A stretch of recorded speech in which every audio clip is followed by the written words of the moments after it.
काषाय वस्त्रं करदण्डधारिणं कमण्डलू पद्मकरेण शंखं चक्रं गदाभूषितभूषणाढ्यं श्रीपादराजं शरणं प्रपद्ये। नमो जन्मभूमी जिथे जन्म झाला, नमो आर्यभूमी जिथे वाढियेला, नमो कर्मभूमी जिथे गुप्त झाला। नमस्कार माझा सद्गुरु दत्तात्रयाला। अवधूत चिंतन श्री गुरुदेव दत्त। साधकांनो, काल आपण बघितलं स्कंद पुराणातल्या सोमवार व्रताबद्दल सांगताना स्वामी जे सांगतायत त्यामध्ये राजा चंद्रांगद इंद्रसेनाचा मुलगा कालिंदीत बुडाल्यानंतर तो वाहत वाहत पाताळामध्ये गेला। तिथे नागकन्यांनी त्याला बघितलं, त्याच्यावर अमृत शिंपून त्याला शुद्धीवर आणलं आणि त्याला तक्षकाच्या सभेमध्ये नेलं। तक्षकाच्या सभेचं काल आपण वर्णन ऐकलं, तक्षकाचं वर्णन ऐकलं। तक्षकाने नागकन्यांना विचारलं, अगं बाई हा कोण आहे, कुठून आला, काय नाव याचं? त्यावेळेस त्या म्हणतात, आम्हाला काही माहीत नाही, आम्ही नदीकाठी गेलो होतो, हा वाहत वाहत आला म्हणून याला आम्ही तुमच्यापर्यंत घेऊन आलोय। त्यावेळेस चंद्रांगदाला तक्षकाने विचारलं, तू कुठला, कोण, काय, तुझं नाव काय? त्यावेळेस चंद्रांगद आपलं नाव चंद्रांगद आहे, मी नळराजाचा नातू आहे, इंद्रसेनाचा मुलगा आहे। मग तक्षक त्याला विचारतो, तुमच्या घरी कुठल्या देवाची पूजा होते? त्यावेळेस शिवाचं अतिशय सुंदर वर्णन चंद्रांगदाने चालू केलं। त्यामध्ये काल त्यांनी सांगितलं की सृष्टी रचिता ब्रह्मा ज्याच्यापासून आहे त्या शिवाचा आमच्या घरी पूजा होते, तो सदाशिव आमचा देव आहे। किंवा सत्वगुण विष्णू जो सृष्टीचं पालन पोषण करतो, किंवा तमोगुणी एकादश रुद्र जो प्रलयकारी आहे, असा हा भगवान शिव आमचा देव आहे, आमच्या कुळाचा देव आहे। पृथ्वी आब तेजासी जो पूर्ण वायू आकाशी, जो पूर्ण आकाशात वायुमंडळात तैसा पूजितो शिवासी। राजकुमाराने शिवाची पूजा आम्ही कशी करतो ते सांगितलं। सगळ्यांमध्ये परिपूर्ण आहे, संपूर्ण आहे, चिन्मय आहे, आपण निरंजन आहे, ज्याचं अचिंतन असं रूप आहे, तो भगवान शिव आमची दैवत आहे, आमचा देव आहे, ज्याची कथा म्हणजे वेद झाले, ज्या शिवाची कथा म्हणजे वेद आहे। तक्षक ज्याची कुंडला आहेत, 3 नेत्रांमध्ये, ज्याला 3 नेत्र आहेत तो त्रिनेत्र, आणि ज्याच्या भाळावर कपाळावर चंद्र आहे। आता शिवाचं वर्णन सुरू केलं त्याने।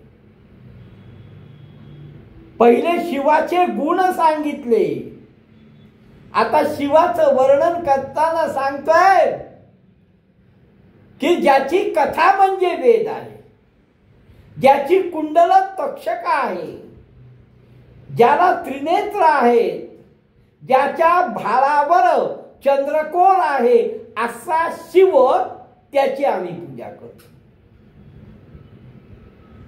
हे ज्यावेळेस तक्षकाने ऐकलं शिवाचं इतकं सुंदर वर्णन, तक्षकाने ऐकलं, तक्षक संतोषला अति गहन, तक्षकाला खूप आनंद झाला। एवढं सगळं वर्णन ऐकल्यानंतर तक्षकाला इतका आनंद झाला की आनंदाने त्याने चंद्रांगताला आलिंगन दिलं आणि सांगितलं, तुष्ट दोष, संतुष्ट झालो असं तक्षक चंद्रांगताला म्हणतोय. ऐसे ऐकोनी वचन तक्षक संतोषाला अति गहन, राजकुमारा अलिंगोन तुष्टलो म्हणत असे. अरे खूप आनंद वाटला रे तुला भेटून. तुम्ही शिवाचे पूजक आहात हे ऐकून अत्यानंद झालाय. तक्षक बोले ते वेळी, बघ तुला मी माझं सगळं राज्य द्यायला आता तयार आहे. तुवा राहावे पाताळी. त्यांनी ज्या वेळेस एवढ्या प्रचंड प्रमाणात शिवाची स्तुती केली, शिवाबद्दल सांगितलं, ते ऐकून तक्षक इतका खुश झाला, इतका आनंदी झाला की त्या तक्षकाने सांगितलं, तू जर पाताळात राहिलास तर मी माझं राज्य तुला देईन. तक्षक बोले तये वेळी तुझं देईन राज्य सकळी, तुवा राहावे पाताळी. तू पाताळात राहा, मी तुला राज्य देईन आणि भाग्य, आनंद भाग्य, भोग, आनंद भाग्य भोगीत तू पाताळात राहा, मी तुला सगळं राज्य द्यायला तयार आहे. माझ्या लोकी जे जे रत्न माझ्या पाताळ नगरामध्ये, वसुकी नगरामध्ये जे जे रत्न आहेत ते सगळं तुला देईल. तुला समाधान प्राप्त होईल, सुखाने इथे राहा. शिवाची स्तुती, आद्य गुरुची स्तुती केल्याने तक्षक किती प्रसन्न झालाय याचा अंदाज करा. अहो जो राज्य द्यायला तयार आहे, त्याच्याकडं असलेली सगळी रत्न द्यायला तयार आहे, फक्त तू पाताळात राहा. पाताळ लोकांची रचना बघ. अरे इथे कल्पवृक्ष आहे, माझ्या नगरामध्ये कल्पवृक्ष आहे, जे अमृत कोणी स्वप्नात बघू शकणार नाही. तक्षक सांगतोय की माझ्याकडे असलेली रत्न तुला देईन. माझी नगरी बघ किती छान आहे, माझ्या नगरीची रचना बघ किती सुंदर आहे, कल्पवृक्ष आहे माझ्या नगरामध्ये. आणि सर्वात महत्वाचं माहिती का, हे चंद्रांगता हे तर सगळं आहेच, पण त्याच्याही सर्वात महत्वाचं जे अमृत कोणी स्वप्नात बघू शकणार नाही, ते माझ्याकडे पाण्यासारखं भरलंय.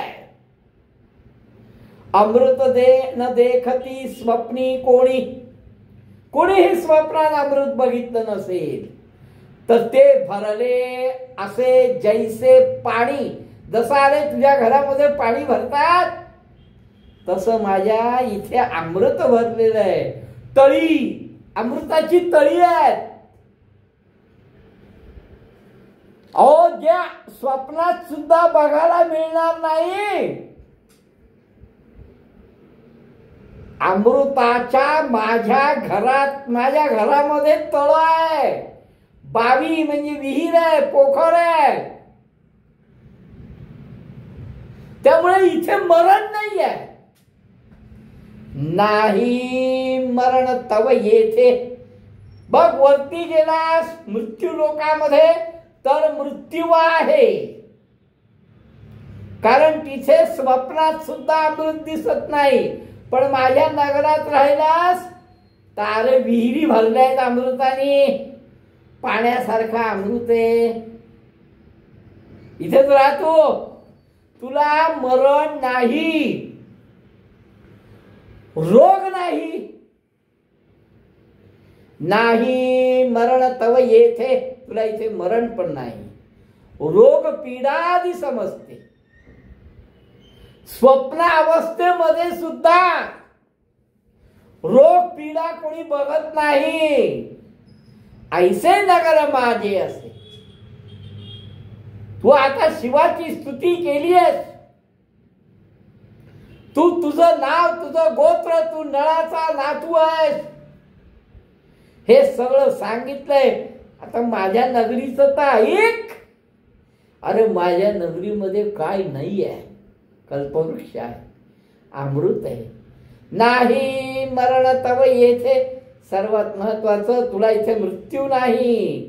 रोग पीडादी समजते, रोग पीडा नाही. नेणती कोणी स्वप्नावस्थे, कोणी स्वप्नात सुद्धा बघत नाही की त्याला रोग झालाय किंवा त्याला पीडा झाली आहे किंवा त्याला त्रास झालाय.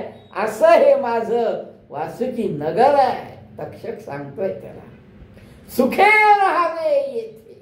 अरे सुखाने राहा, स्वस्थ राहा. हे सगळं तक्षक त्या चंद्रांगद कुमाराला, चित्रवर्म्याच्या जावयाला, इंद्रसेनाच्या मुलाला सांगतोय. त्यांनी सगळं ऐकलं. तो विनंती करायला लागला. आता चंद्रांगद विनंती करतोय, राजपुत्र विनवी तक्षकासी. तक्षकाला सांगतो, तुम्ही हे सगळं मला सांगताय, बरोबर आहे, योग्य आहे, पण काय करू, मी नाही राहू शकत. का? मी एकलाची पित्याचे कुशी. अहो माझ्या वडिलांना मी एकुलता एक आहे हो, दुसरं कोणी नाही आहे. 14 वर्षाची माझी पत्नी आहे. श्रीमंतिनी बद्दल तो सांगतो. एक तर वडिलांना मी एकुलता एक आहे आणि 14 वर्षाची माझी पत्नी आहे. ती नेहमी शिवपूजनामध्ये सदोदित व्यस्त असते. शिवपूजिनी व्रत सदा सर्व काळ ती शिवाची पूजा करते. अहो आत्ताच माझं लग्न झालंय हो, फार दिवस नाही झाले. मी माझ्या वडिलांना एकुलता एक आहे. इंद्रसेनाचा मी एकुलता एक मुलगा आहे. 14 वर्षाची माझी पत्नी आहे हो, जी सदा सर्व काळ शिवाची आराधना करते, शिवाची पूजा करते. अशी माझी 14 वर्षाची पत्नी आहे. अहो आत्ताच माझं पाणीग्रहण म्हणजे माझं लग्न झालंय. त्यामुळे माझं मन माझ्या पत्नीमध्ये अडकलंय. हिचे सगळं आहे, रत्न आहे, अमृत आहे, नयनरम्य असं वासुकी नगर आहे, कल्पवृक्ष सगळं आहे हो. पण माझं मन जे आहे ना ते माझ्या पत्नीत गुंतलंय. कारण आत्ताच माझं लग्न झालंय, नूतन झालंय माझे पाणीग्रहण, नवीनच माझं लग्न झालंय. गुंतले तेथे अंतःकरण, माझं मन तिथे गुंतलंय. पाहीन माता पिता चरण. अहो तिथे तर मन गुंतलंच आहे. आई वडिलांना एकुलता एक आहे, त्यामुळे आई वडिलांचे चरण बघायची इच्छा प्रचंड आहे. आणि ज्याला आई वडिलांचं चरण बघायला मिळतं तेने सर्वस्व पावले. अरे तुझ्याकडे रत्न असतील, अमृत असतील, सगळं काही असेल, पण माझ्या आई वडिलांचं चरण नाही. आणि ज्याला आई वडिलांच्या चरणाचं दर्शन होतं त्याला सगळं काही मिळालं. तुम्हाला माहितीये का, तक्षकाला सांगतो, तुम्हाला माहितीये का, आपण बुडालो नदीत.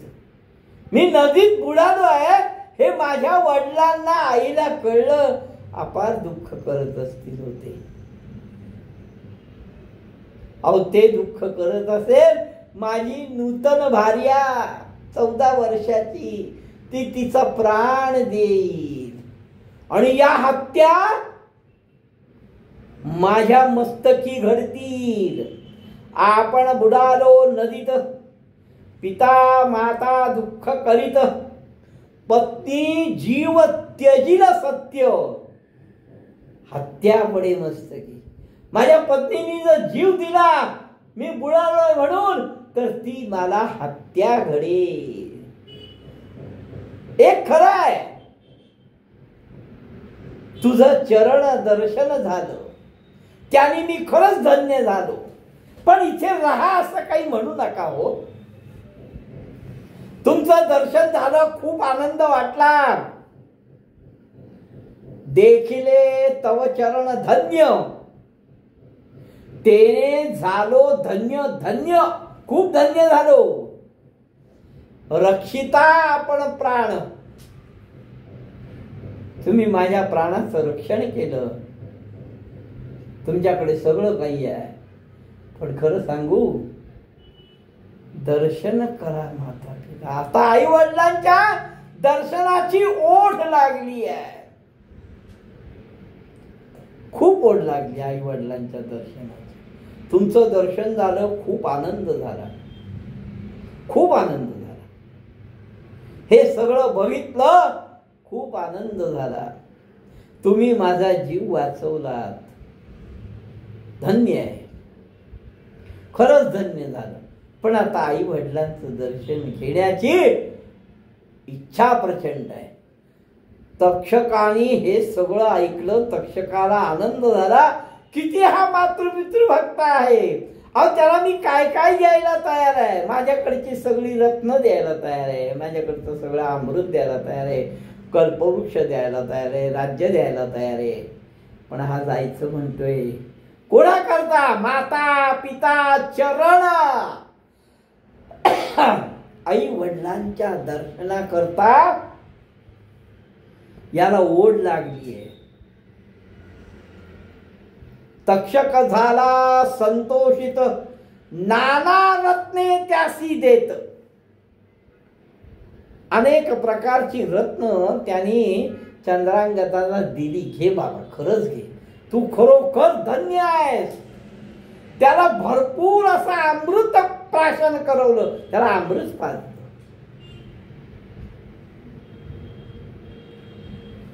आणि कधी धरे स्त्रियांशी कल्पवृक्षाची फळं दिली, अपूर्व अशा वस्तू त्याला दिल्या, नाना रत्न दिली, अमृत पाजलं, अपूर्व वस्तू दिल्या.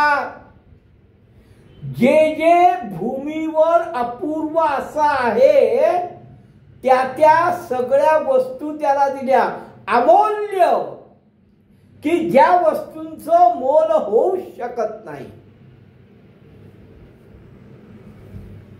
पाताळामध्ये ज्या ज्या वस्तू आहेत की ज्यांचं मोल होऊ शकत नाही, अशा सगळ्या वस्तू त्याला दिल्या.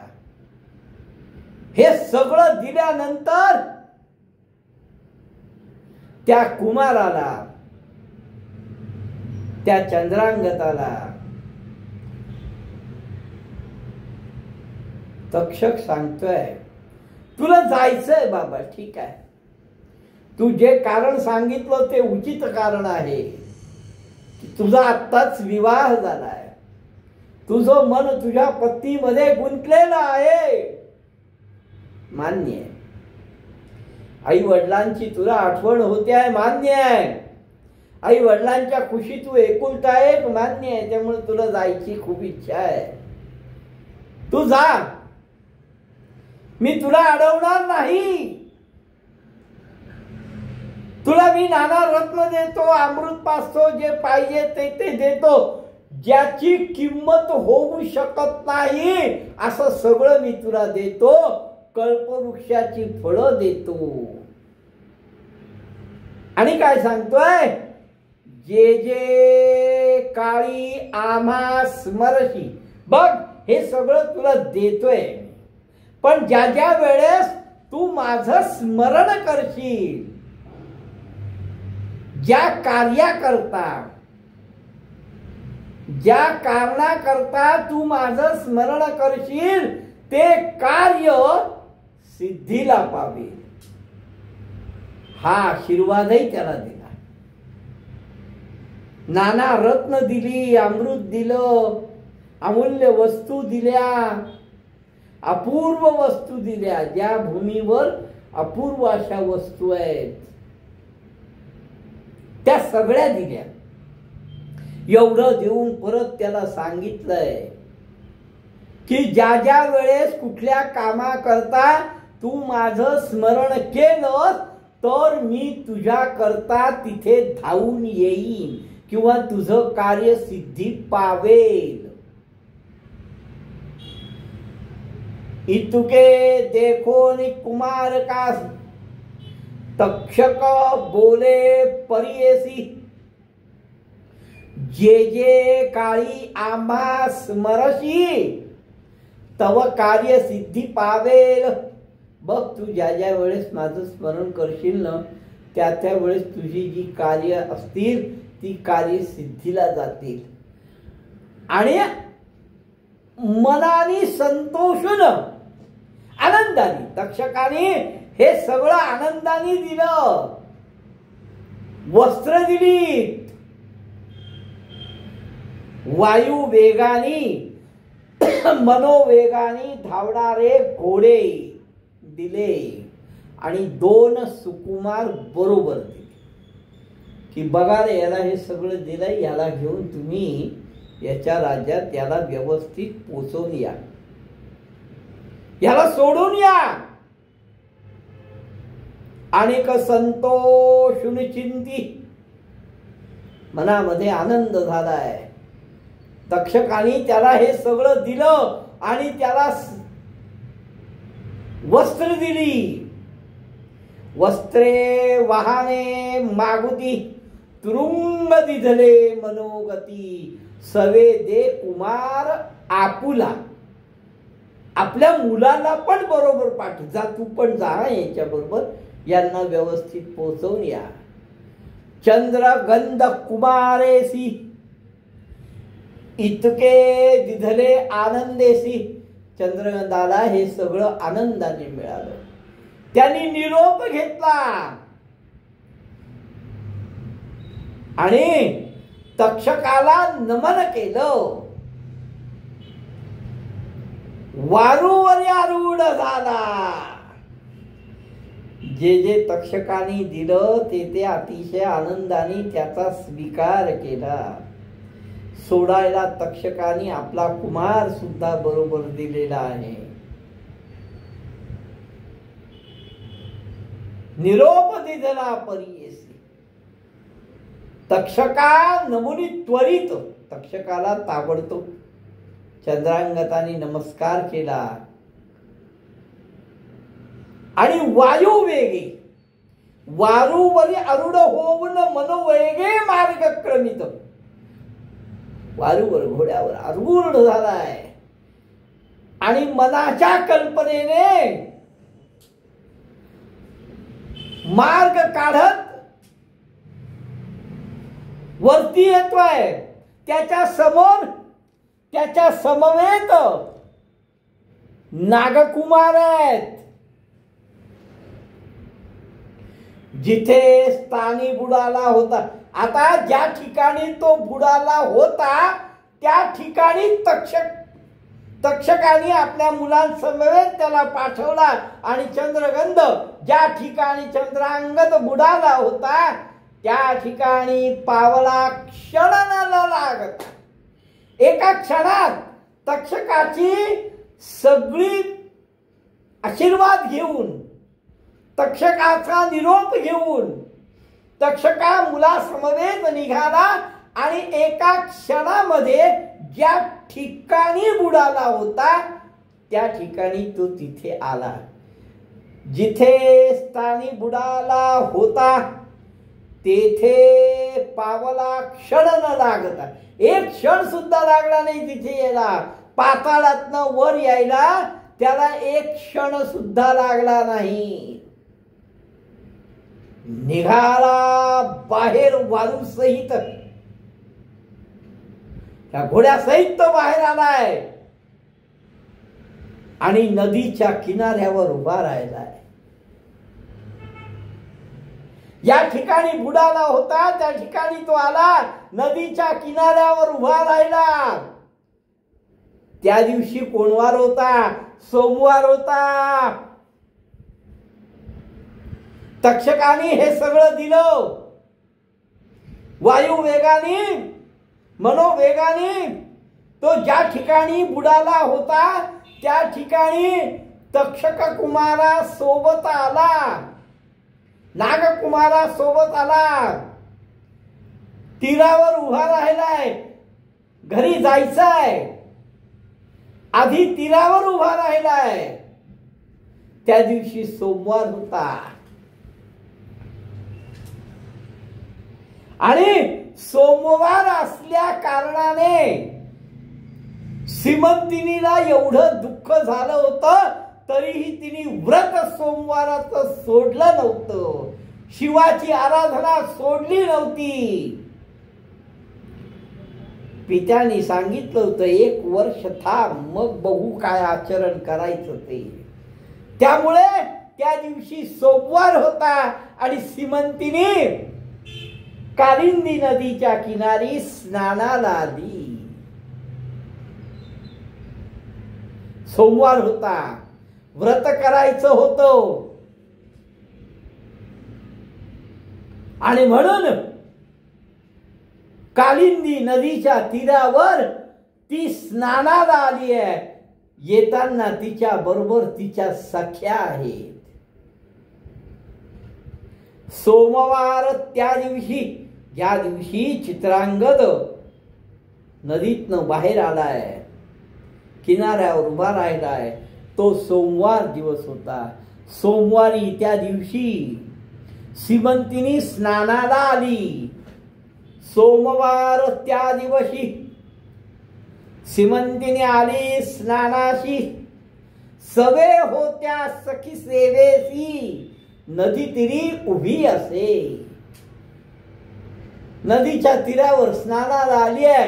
तिच्या बरोबर तिच्या सख्या, तिच्या दासी तिच्या सेवेला आलेल्या आहेत. आता इथे चंद्रांगद उभा आहे आणि ही पण नदी किनारी येऊन उभी राहिली आहे. सीमंतिनी पण उभी राहिली, चंद्रांगद उभा आहे. सीमंतिनी चंद्रांगताला बघते.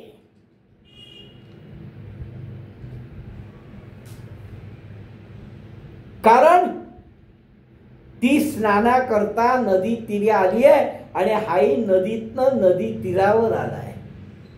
दोघही नदी तीरावर आहेत. ती बघते आहे. सीमंती म्हणे सखी यासी. सीमंती आपल्या सख्यांना, आपल्या दासांना म्हणते, आश्चर्य वाटते मानसी, मला आश्चर्य वाटते. अहो हा उदकात, हा पाण्यात बाहेर आलाय, कोण आहे? मला आश्चर्य वाटतंय. सख्यांना ती सांगते, मला आश्चर्य वाटतंय. हा पाण्यातनं बाहेर आलेला आहे आणि याच्या बरोबर नागपुत्र दिसताय. चंद्रांगताला अजून तिने ओळखलं नाहीये. ती फक्त म्हणते की हा नदी तीरातनं बाहेर आलेला आहे. याच्या बरोबर नाग पुत्र पण दिसतायत. हा वेशधारी राक्षस तर नाही. पहिले मनामध्ये ही शाशंकता येते तिच्या की हा वेशधारी राक्षस नाही, मनुष्याचा वेश घेऊन आलाय, पण रूप मनोहर दिसतंय, अश्वारूढ आहे. अहो याचं रूप बघा कसं आहे. हा नदी, हा पाण्यात आला, नागपुत्र बरोबर आहेत. हा रूप बदलून आलेला, मनुष्याचं रूप घेऊन आलेला राक्षस तर नाही. कैसे पाहो या रूपायासी, कसं काय याचं रूप? जैसी सूर्यप्रकाश, याचं रूप म्हणजे सूर्यासारखं आहे, दिव्य असं रूप आहे. आणि याचा सुगंध हा जबरदस्त येतोय. अहो बरोबर आहे, नागलोकातनं अमृत प्राशन करून, नाना अलंकार धारण करून, नाना रत्न धारण करून आलेला आहे. ती ओळखणं कसं शक्य आहे? अहो त्यांनी जो सुगंध अत्तर लावलं होतं ते 10 योजनेपर्यंत त्याचा वास जात होता. ती म्हणते सख्यांना की मी एवढा रूपवान, पूर्वी देखिला असे रूपवंत, पूर्वी मी असा रूपवंत देखिला होता. कोण? तो चंद्रांगद. तैसा भासे यासी पाहिला. याला बघितल्यानंतर मला चंद्रांगदाचा भास होतोय ग. काय काय वर्णन करते ती बघा. दोघही, सीमंतिनी आणि चंद्रांगद, दोघही नदी किनारी आलेले आहेत आणि तिने बघितल्यानंतर त्याचं वर्णन करताना चंद्रांगदाचा भास तिला झालेला आहे. पुढे काय होतं? ती ओळखते का? तो ओळख दाखवतो का? इंद्रसेनाला कळतं का? इंद्रसेनाचं राज्य परत मिळतं का? पुढे काय होतं हे सगळं आपण उद्या बघू. अवधूत चिंतन श्री गुरुदेव दत्त.